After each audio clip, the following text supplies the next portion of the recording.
As you all know, the mayor is here to hear a little bit from the climate action panels that have been meeting. There's 5 of them that will be presenting their findings today, and then we will be hearing some brief remarks from the mayor. So I did first want to welcome Mayor Lee and have Kala come up to explain a little bit about the panels and how we'll be presenting the findings.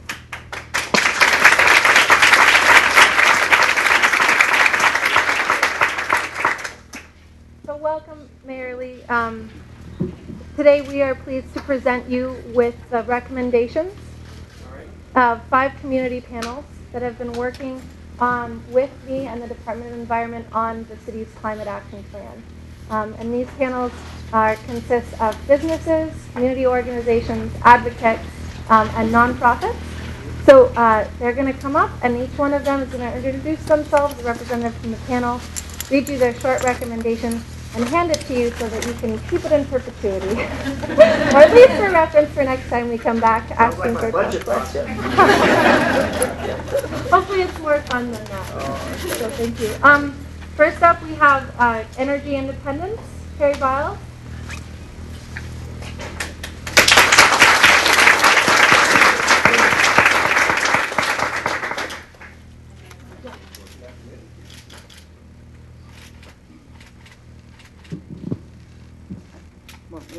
Can you hear me okay? My name is Carrie Biles, and I'm a managing director with Skidmore, Owings & Merrill, and a member of the Energy Independence Advisory Panel. And I'd like to read our findings to you. Forgive me for reading from this, but it's I want to make sure I get it right. The City and County of San Francisco recognizes that energy use in buildings is the single largest contributor to the City and County of San Francisco's carbon footprint. Therefore, the San Francisco Department of the Environment has brought together 2 sets of stakeholders to advise the city on building-related energy issues. The first, the Mayor's Renewable Energy Task Force, focuses on energy generation and reaching the 100% renewable energy goal. The second of which, we, the undersigned, our members, is the Energy Independence Advisory Panel. As advocacy organizations and businesses connected to the property, building, and energy industries, we have focused on energy use, particularly natural gas use in buildings, and the barriers facing energy efficiency and green building. A main theme in our discussions was the need for better information dissemination among stakeholders in the building sector of the economy: academics, building scientists, commercial tenants, tenant brokers, policymakers, architects, and property owners and managers. Increased access to the latest research and information about energy efficiency and green building and their financial benefits would boost the energy efficiency sector through more effective green and social marketing and the creation of a critical mass of awareness. We are committed to working with the city to foster this type of communication. Our recommendation is that the city establish a quarterly information exchange to be managed by the Department of the Environment. By collating requests from parties across the building sector for relevant scientific data to support the marketing and implementation of energy efficiency, then streamlining and submitting those requests to its academic partners on a quarterly basis and distributing the resulting data, the city could invigorate the industry and provide valuable tools for all its partners in the field. We look forward to our city's strong next steps on this front. Sincerely, the Energy Independence Advisory Panel to the San Francisco Climate Action Strategy. Myself, also Zachary Brown from the Building Owners and Managers Association of San Francisco, Chris Chappell from Sunwater Solar, Janine Cotter from Luminalt, and Jonathan Kevlitz from Whole Systems Consultants. Next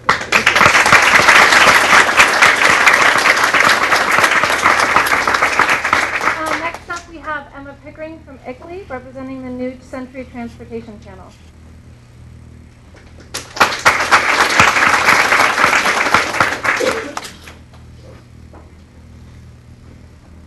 Hello, Mayor Lee. It's my pleasure to present the recommendations of the New Century Transportation Advisory Panel. As organizations concerned with the San Francisco transportation sector, We are writing to express our support for the City and County of San Francisco's greenhouse gas emissions reduction goals, and specifically for the San Francisco Municipal Transportation Agency's climate action strategy for the transportation sector. We recognize that the transportation sector is responsible for about 35% of San Francisco's greenhouse gas emissions. The City and County of San Francisco's policies will be crucial as we build a city in which walking, biking, and public transportation are prioritized above single-occupancy car travel.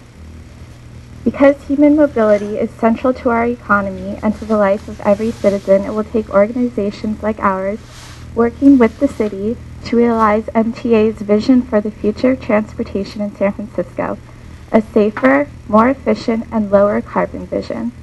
We remain committed to advocacy, communication, and developing existing and new businesses to support the transportation infrastructure of the 21st century.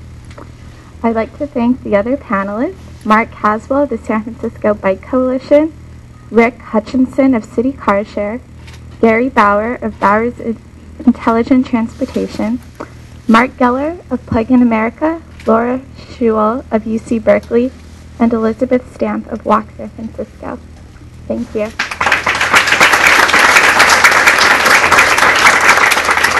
Next up, we have Julia Brashears from SF Park Trust for the Greater Green panel.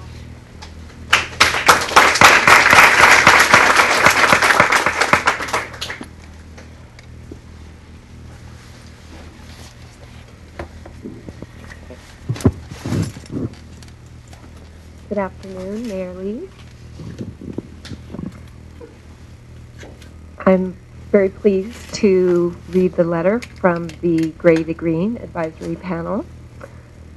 As organizations concerned with the effects climate change will have on San Francisco's biodiversity, natural environment, and green infrastructure, and as panelists on the Gray to Green Advisory Panel to the San Francisco Climate Action Plan, we appreciated the opportunity to learn about the city's climate action strategy.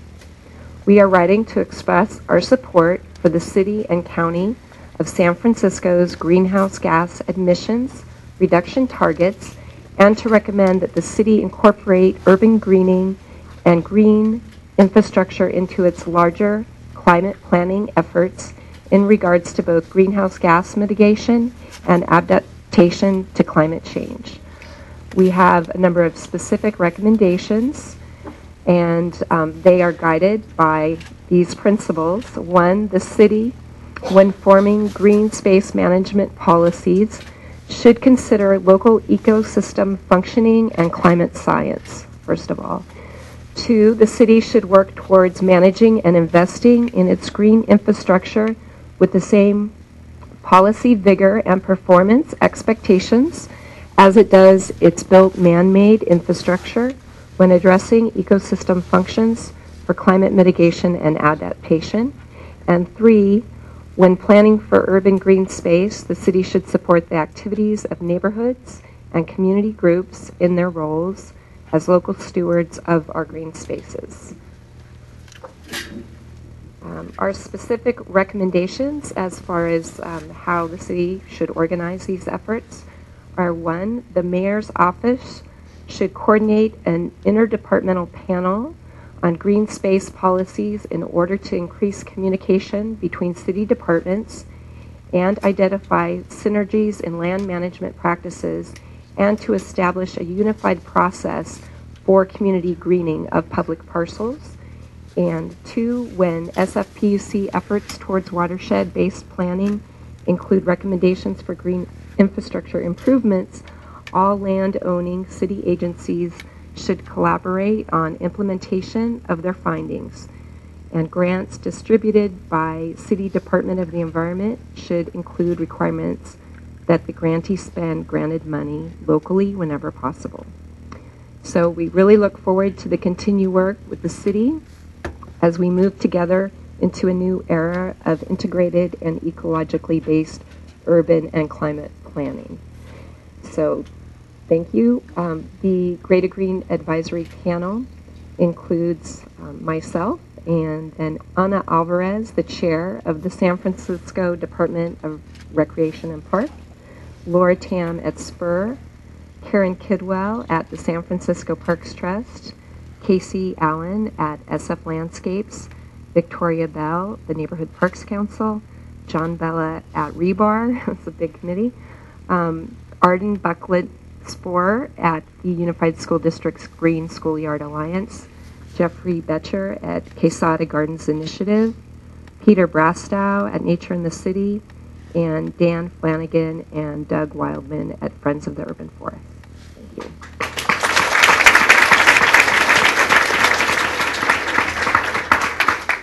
Thank you. Two more to go, economic prosperity and environmental justice.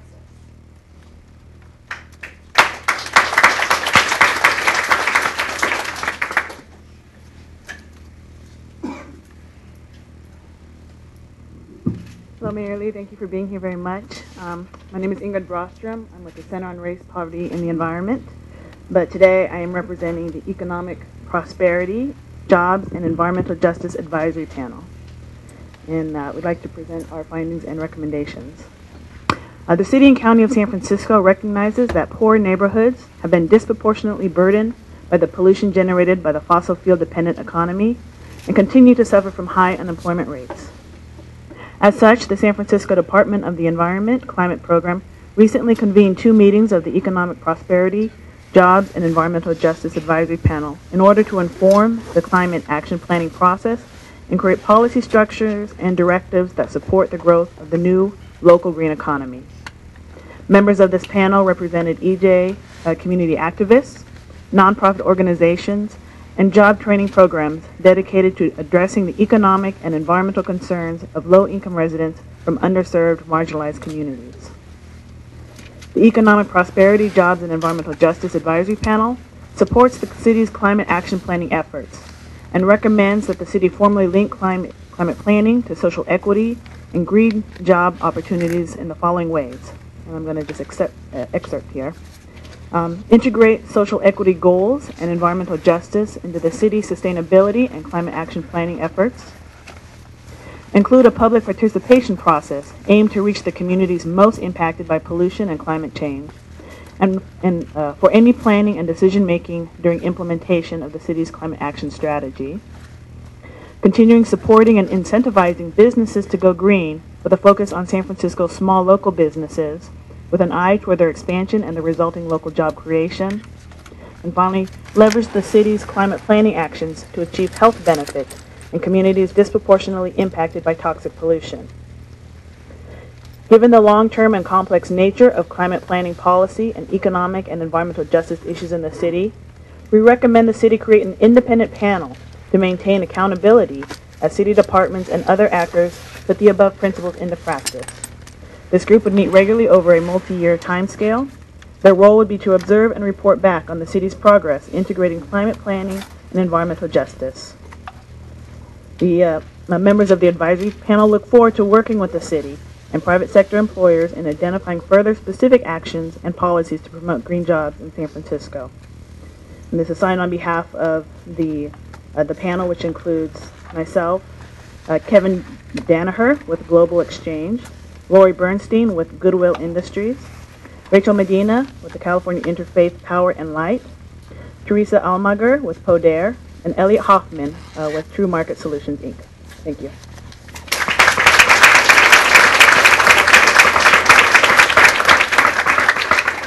And last but not least, we have our representatives from the Business Advisory Panel, Christina Page with Yahoo and Melissa Fifield with staff.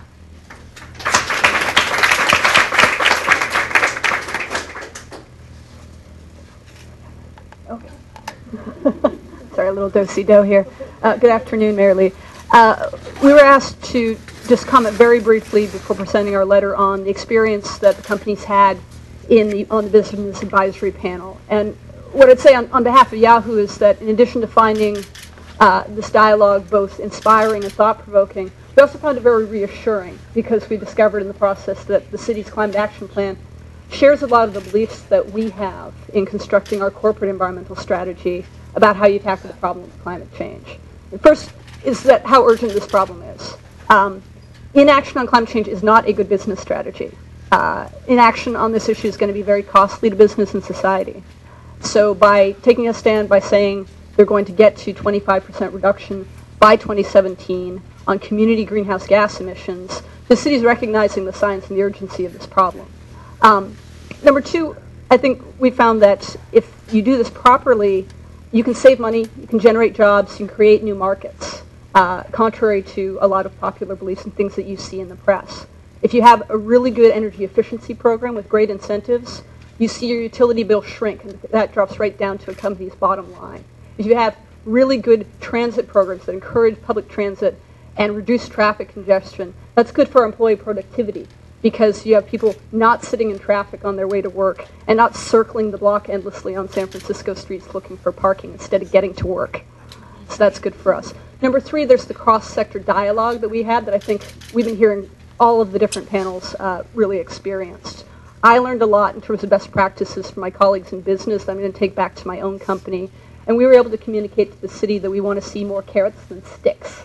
We'd like to see programs like, if you get caught in the process of properly using the carpool lane, then you get registered automatically for a raffle ticket for a Giants game. Programs like that. Although after the performance against the Marlins, I'm not quite so sure about that. And last but not least, we really are going to see some good public-private partnerships come out of this, and that's where the real effectiveness is going to be. We're sharing both the costs and the benefits to programs and really putting a lot of thought into whole systems thinking. So we're kind of reminded of the old riddle of how do you eat an elephant? You eat an elephant one bite at a time. And what the city has really done and what SF Environment has done is you've identified the elephant. It's a big elephant. You wrestled him into the room, and then you invited us all to sit down and share our best elephant recipes. And we're very honored to be part of the process, and we look forward to continuing the dialogue with you guys. So with that.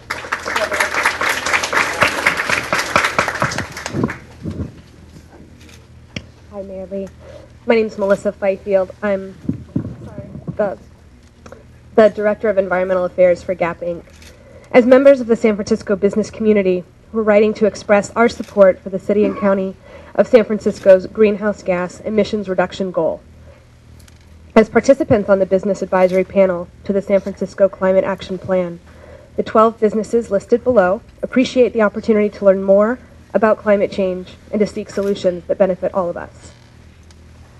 We recognize that the commercial sector comprises approximately 40% of San Francisco's greenhouse gas emissions, and that as such, businesses play an important role in meeting our community's emissions reduction targets. Excuse me, I'm pregnant and I can't catch my breath.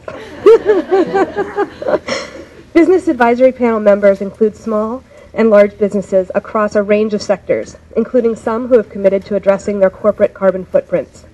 We believe that collective cross-sector efforts have a greater impact than acting alone. Through organizations such as the Business Council on Climate Change, we seek to engage the city, county, and other businesses to assist the City and County of San Francisco in meeting its greenhouse gas emissions reduction goals. We're eager to continue to work with the City and County of San Francisco to facilitate San Francisco's climate action strategy.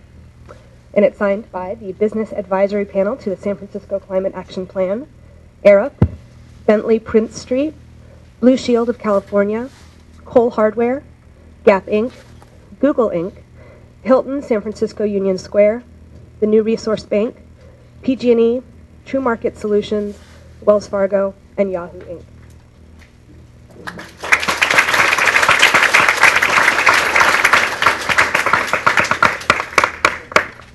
So on behalf of Department of the Environment, I wanted to, first of all, thank our staff, Calla Ostrander, who did a fantastic job at pulling together the panels, as well as all of the advisory panel members. I know it was quite a time commitment over a number of months to have these discussions and make these recommendations, but we really, truly appreciate your commitment and your time. So now it is my pleasure and honor to introduce to all of you Mayor Ed Lee, who's going to make a few remarks. Thank you. First of all, I think that elephants and sharks are probably not going to be on the cuisine this year. But I am very happy to be here, and I wanted to, first of all, thank you for these papers. I do take this very seriously, as you know, and I know that Johanna Parton is my climate action advisor to the mayor's office, and she's here today. I know we've had a number of discussions about how to update our whole city's climate action plan and where we're going, and this will go very far in guiding us and also in making sure that our plans can be updated properly. So I want to thank you for the work that's reflected in these papers, first of all, and to thank all of the efforts.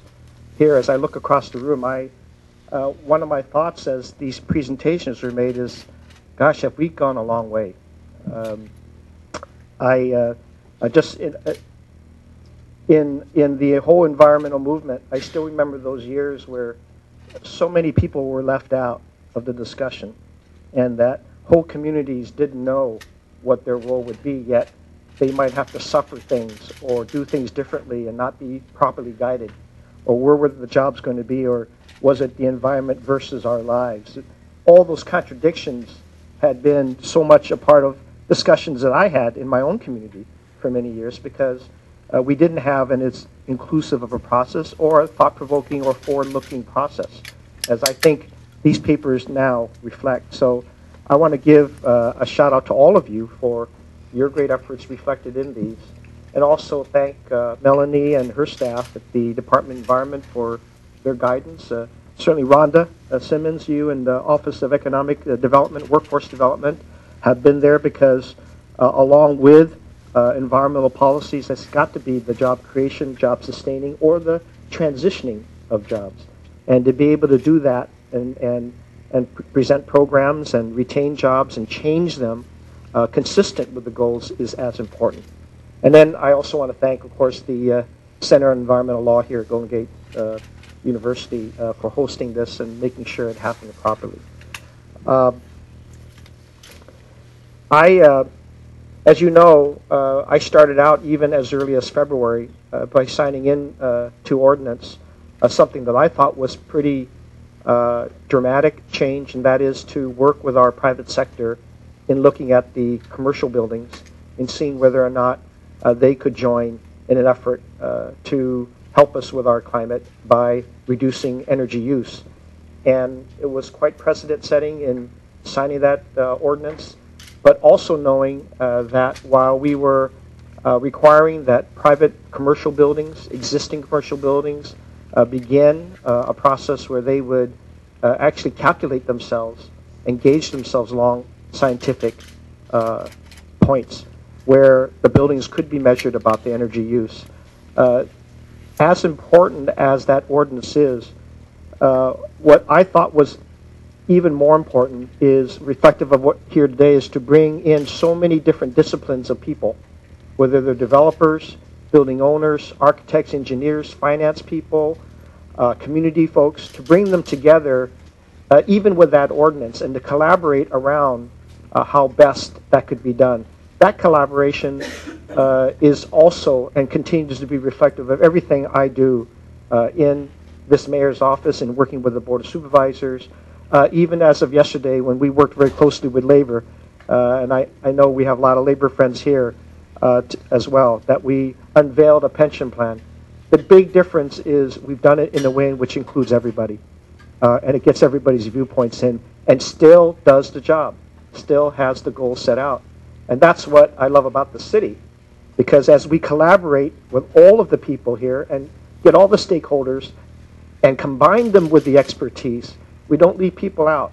That's so important to this city. It sometimes will be as important, if not more important, than the goal itself, because you can then obtain those goals. And I know that we're going to be able to make tremendous strides in reducing greenhouse gas emissions if we include everybody and if we have a role for them to play.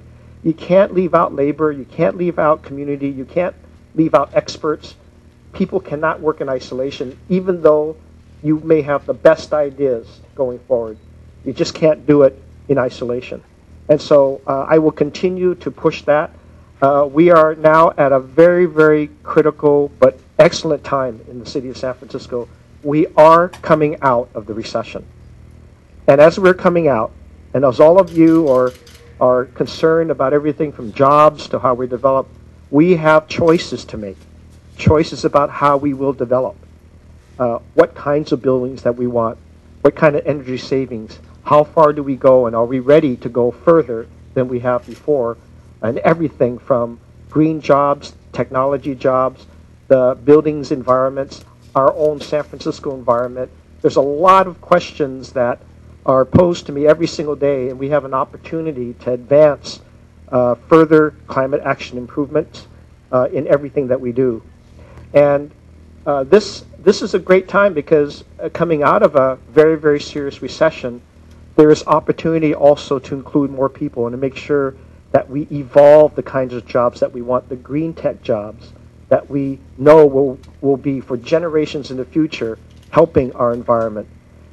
Those have got to be signaled now. The training that is required, the education in all of our schools to train people for these jobs so that they can respect the science of our environment. That's what we've been trying to do here, and it was said earlier, letting the science tell us and guide us what we need to do to set the goals, and then making sure that we bring everybody along and make sure that we have all the institutions working in concert to do it. That to me makes a city wonderful like San Francisco. And I'm so privileged to have all of you working together on this because you do represent all of the things that I'm talking about, the things that have to come together to move things forward in a way in which it includes everybody. So I want to thank you for these papers, to signal to you that I will read them with great earnest and also see immediately what we can do to adapt them into what we're doing in the city to manage the city. And as you know, I've tried to create a foundation in which we have a budget, we have a pension, and we have relationships with all of our different parts of the city to be able to look further forward. This is the first time I've introduced a 5-year budget planning for the city. And that meant a completely different dialogue with people, because some people said, you mean I don't have to struggle with you this year just whether or not we're going to survive, whether it's a community-based agency helping us with AIDS or another agency helping us with our environment?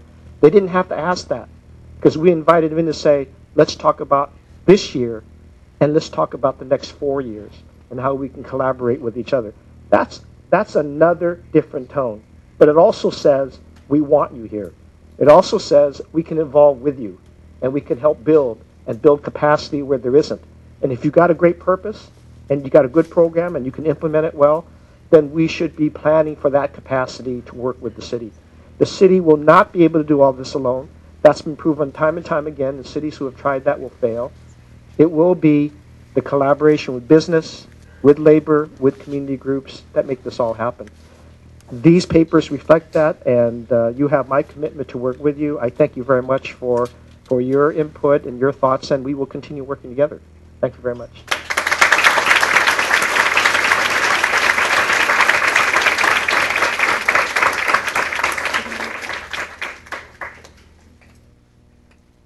So we have a couple minutes for questions. If anyone has questions or thoughts, additional thoughts for Mayor Lee or questions? Anyone?